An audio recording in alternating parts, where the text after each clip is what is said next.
Tu as bien entendu, j'avais la forteresse de la polygamie. Et comment la forteresse de la polygamie se manifestait? Laisse-moi t'expliquer. Donc, en fait, le truc, c'est que, étant donné, malgré le fait que j'étais déjà en Christ, j'avais toujours la pensée sur laquelle je pouvais avoir deux femmes.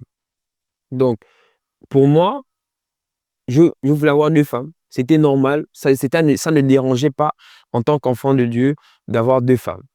Et je m'appuyais sur quoi? Déjà, sur mon grand-père qui avait eu deux femmes, ou qui a eu deux femmes, donc ma grand-mère et mon autre grand-mère. Et, et aussi, lorsque je lisais dans la Bible, je voyais qu'Abraham avait eu sa femme Sarah, il avait aussi sa servante. Par la suite, je voyais Jacob qui a d'abord eu Léa, ensuite il a eu Rachel. Par la suite, tu as Moïse, voilà, qui avait déjà sa femme, qui prend encore une autre femme dans le désert. Donc, toutes ces choses-là, en fait, pour moi, c'était normal.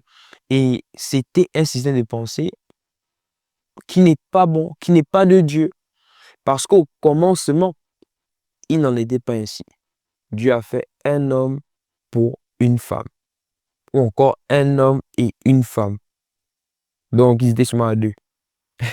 Et aujourd'hui, par la grâce de Dieu, euh, voilà, Dieu a enlevé cette forteresse en moi, ou du moins cette forteresse a été renversée. Je ne pense plus à ça. Je ne vois qu'une seule femme dans ma tête. Dans ma tête, c'est objectif, une femme.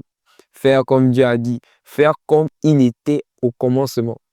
Voilà. Pour une fois dire, voici, cette fois-ci, celle qui est os de mes os et chair de ma chair. Donc voilà. Donc c'est un peu ça.